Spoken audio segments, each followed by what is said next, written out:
She is from a country, if I was not from Cameroon, I would have wanted to be from South Africa. That's an honest truth. Ladies and gentlemen, bring on board the energy you know or have heard or have watched a movie about South Africa to welcome on stage Susan Schöning for South Africa. Woo!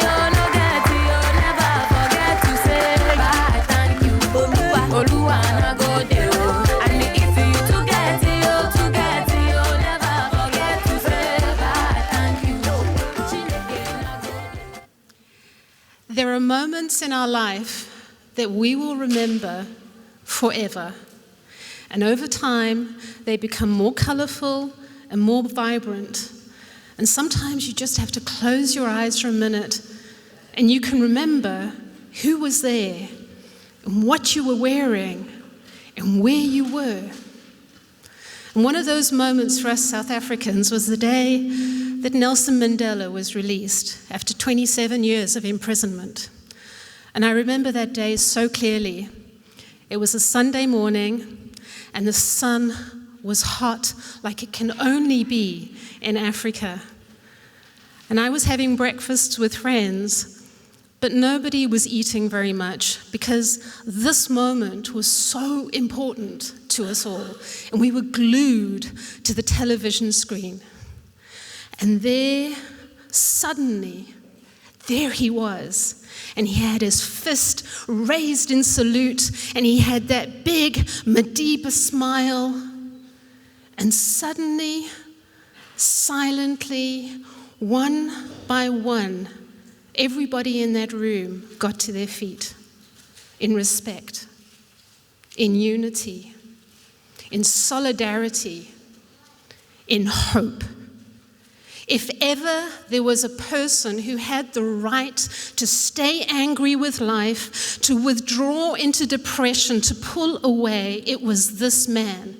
And yet he showed us that you can make something beautiful even when you have been in the most terrible circumstances.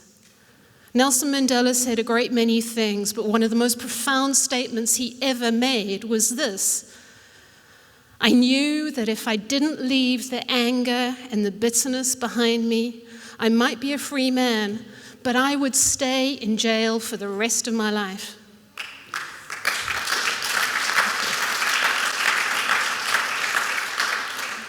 He became our icon for resilience, and we loved him.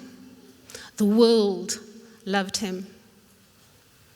Resilience is that ability to survive, to adapt, to recover, and then to thrive when you have been hit by trauma or tragedy. It is that ability to bounce back when you have been flattened by life. I will never forget my first psychology lecture. And the professor walked in and she looked around at us all and she said, "Stand up if you come from a broken home. Stand up if you lost a parent or you lost a sibling. Stand up if you were raised in poverty or you were raised in violence or you have first-hand experience of alcoholism or drug addiction at home." And she carried on like this until we were all standing. And she said, "Look around. Every single one of you has been touched by life." And then she went further.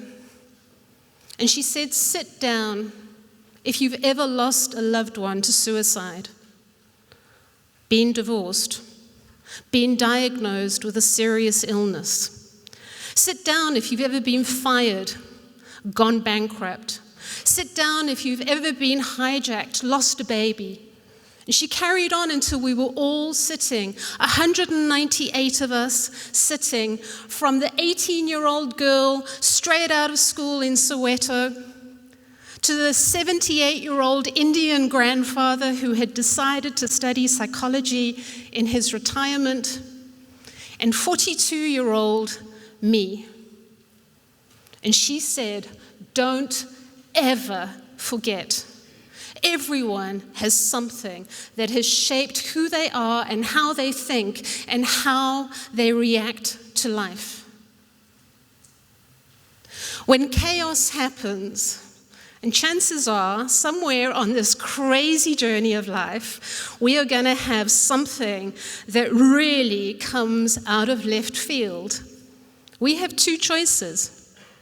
We can pull away, and we can crouch into ourselves and pull so far into our shell that all we see as we look out is pain and trauma, or we can stumble.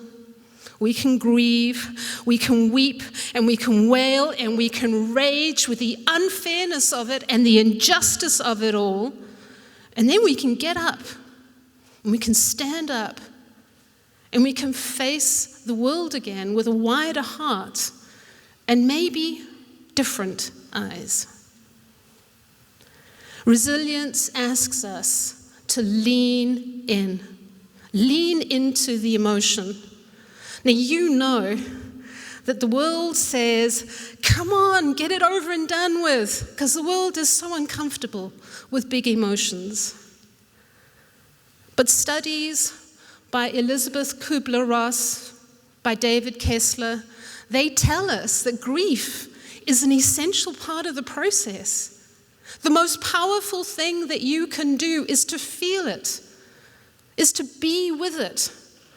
The sadness, the anger, the fear, yes, even the rage is to feel it, because if you push it away, you end up in denial. It's a little bit like having an elephant in the room that you don't want to see. And you know elephants take up an awful lot of space. And you can put a carpet over this elephant so you don't have to see it. But what if you created a hot, angry, sweaty elephant because now it has nowhere to move? And you guys have seen those YouTube videos, right, of angry elephants. You know how much damage an angry elephant can cause. Sit with your elephant. Talk to it. Tell it, I know you're scared. I know this is the biggest thing we've ever done, but hold my hand and we will step through this together. Resilience asks us to stand up and be willing to rewrite our story. It is that point inside of us that says, no, this is not how my story ends. No. Some time ago, a family was preparing for Christmas, and 3 men came calling. They weren't 3 wise men. They brutally traumatized this family for hours, and on their way out, they took all the Christmas presents with them. And the story was rewritten the next morning by their 9-year-old daughter as they stood around the ransacked tree, and she said, you know what? I might not have any Christmas presents this morning, but somewhere in a squatter camp, a little girl is maybe opening the first Christmas present of her life. I hope she has fun. I hope she has the best Christmas ever. Resilience asks us, step forward. You don't have to eat an elephant all at one sitting. You don't have to climb that mountain all in one go. We have a saying where I come from, how do you eat an elephant? It is one bite at a time. How do you climb a mountain? It's one step at a time.